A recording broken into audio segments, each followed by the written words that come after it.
Welcome back to the channel, and listen very carefully because something major is unfolding around XRP that genuinely feels like the beginning of a legend. The kind of financial story people boast about years later, and what you are about to hear will flip everything you think you understand about XRP wealth, the ETF era, and exactly where you personally stand inside this new financial class system forming right in front of us without anyone noticing. Everyone has seen the viral clip of someone confidently declaring that XRP is going to $100 by the end of the year. And even though I'm not playing that clip here, it sets the tone for the direction this video is heading. Now, I want you to imagine something. Picture yourself inside a massive stadium. It could be a football stadium or a soccer arena, and it is completely filled with every XRP holder in the world, all 7.2 million wallets standing together. Suddenly, the lights shut off, the crowd becomes silent, and a voice calls out asking everyone in the top 10% of holders to step forward, and out of millions of people, only 723,457 move because those are the wallets holding at least 2,323 XRP.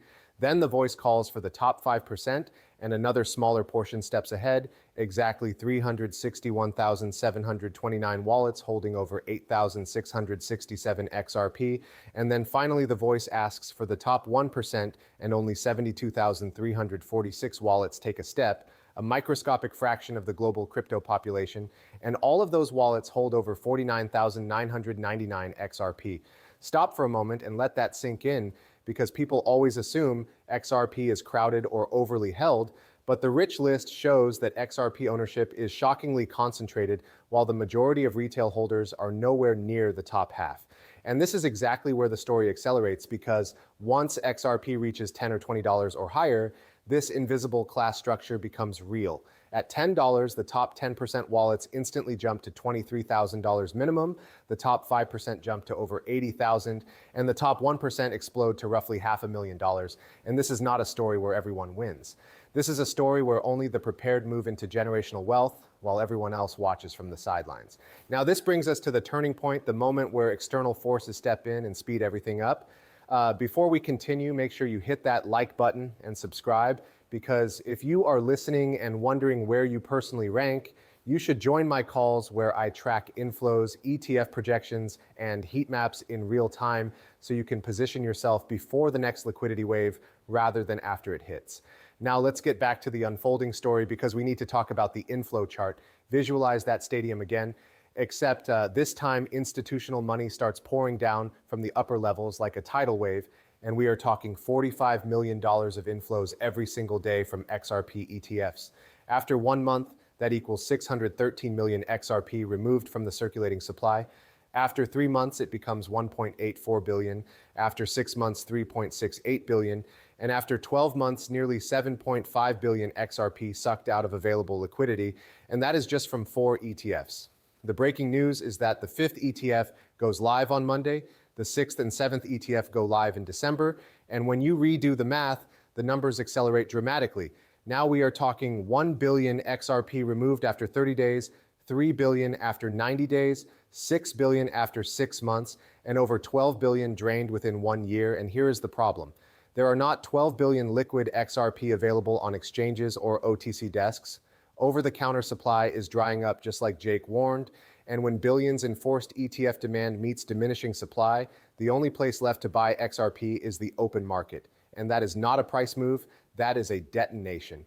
While this is happening behind the scenes, the entire crypto news cycle is exploding. Institutions are shifting away from Bitcoin and Ethereum, banks are exploring XRP for cross-border settlement rails, top analysts are calling for double-digit XRP, risk models show structured accumulation, monthly charts remain bullish, and the rich list confirms that very few people actually hold meaningful amounts of XRP, while the top 1% continue stacking at record levels.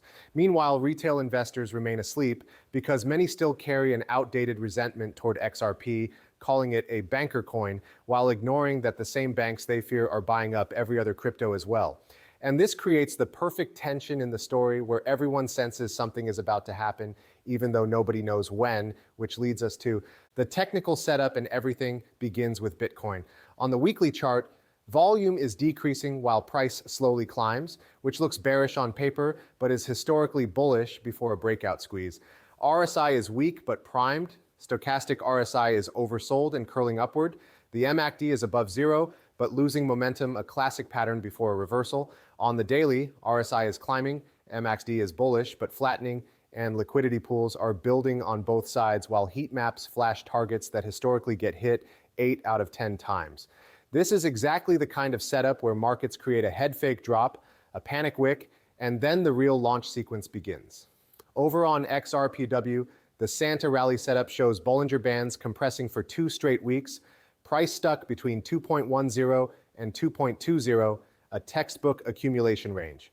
Bitcoin and Ethereum are moving on separate cycles, while XRP forms the pressure of a sealed chamber, and every rejection at the mid-band becomes weaker.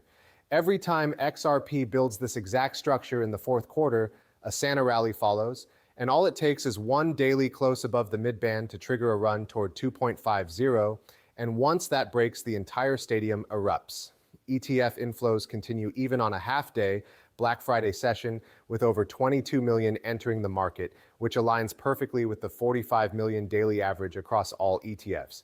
Then we get the fake breakdown pattern where XRP dips below trend, panic hits retail, weak hands sell, the price instantly snaps back upward, and it becomes clear the move was a manufactured shakeout by market makers before the real breakout. Even Michael Saylor recently mentioned quantum computers potentially cracking Bitcoin decades from now, but the irony is that XRP is already structured for easy upgrades because it was designed alongside banks who require quantum-resistant systems, meaning the fear does not apply here at all. And now we circle everything together. You have seen the rich list, the ranking system, the ETF inflows capable of draining billions of XRP, the technical compression, the engineered shakeouts, the Santa rally pattern, the institutional accumulation. And the truth is, you are not early nor late. You are at the exact part of the story where the hero realizes the door was open the entire time. A tiny percentage of wallets will change their lives at $10, an even smaller percentage at $20, and the top 1% will evolve into an entirely new financial class. So the real question is no longer whether XRP can make everyone rich. The real question is where you personally stand when the next chapter begins, because when this story plays out and the price finally erupts, people will swear you had insider information, but the truth is you didn't. You simply paid attention. And I'll leave it right there.